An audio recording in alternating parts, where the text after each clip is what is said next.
జై గురుదత్త శ్రీ గురుదత్త. నేడు ప్రపంచ తోబుట్టువుల దినోత్సవం. దీన్నే వరల్డ్ సిబ్లింగ్ డే అంటారు. మనం నివసించేది వేదభూమి, యోగభూమి, కర్మభూమి కూడా. అటువంటి ఈ భూమిపై ఎంతోమంది మహానుభావులు నడయాడారు, నడయాడుతున్నారు కూడా. అట్లే మన భూమిపై సంస్కృతి సంప్రదాయములు కూడా వారు అనువర్తింప చేశారు, చేస్తున్నారు కూడా.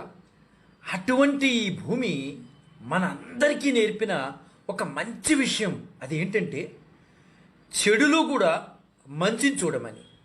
అందుకేనేమో ఈ రోజుకు కూడా కొన్ని సంస్కారవంతమైన ప్రపంచ దినోత్సవాలను కూడా మనం అన్వయించుకుని జరుపుకుంటున్నాం.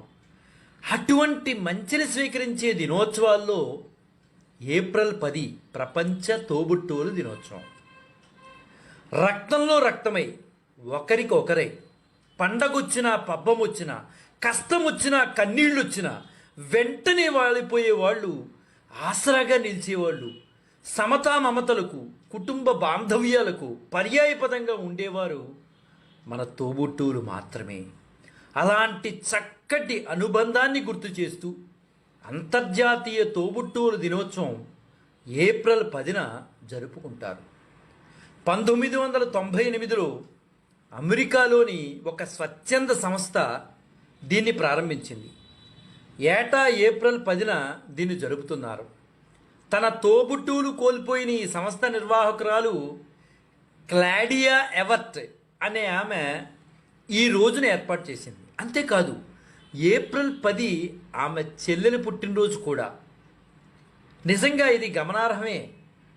ఆ రోజు ఆవిడ చెల్లెలు పుట్టినరోజు అవడం కూడా చాలా ఆశ్చర్యకరమైన విషయం.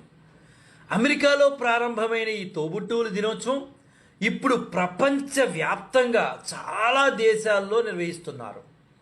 అంటే మంచి ఎక్కడున్నా స్వీకరిస్తారు అన్నదానికి నిదర్శనం ఇదేనండి.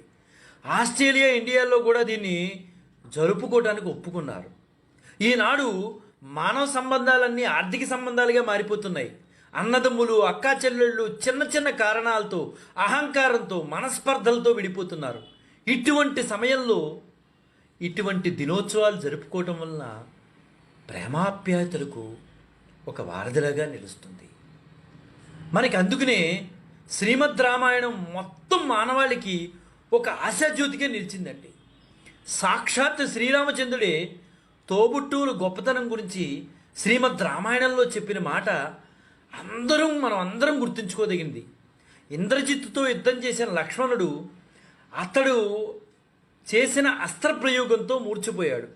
రక్తపు మడుగులో ఉన్న తమ్ముడిని చూసి రామునికి ఎడలేని దుఃఖము వచ్చి ఇలా దుఃఖించాడు. నా ప్రాణానికి ప్రాణమైన లక్ష్మణుని ఈ స్థితిలో చూసి నా శక్తి క్షీణించిపోతోంది.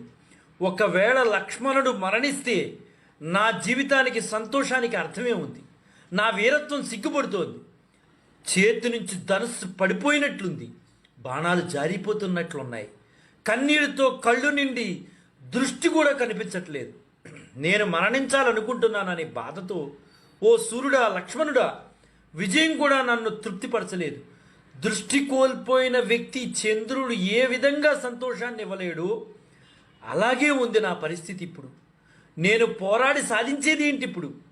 లక్ష్మణుడు మరణించి ఉంటే నేను యుద్ధం చేసిన లాభం ఏంటి?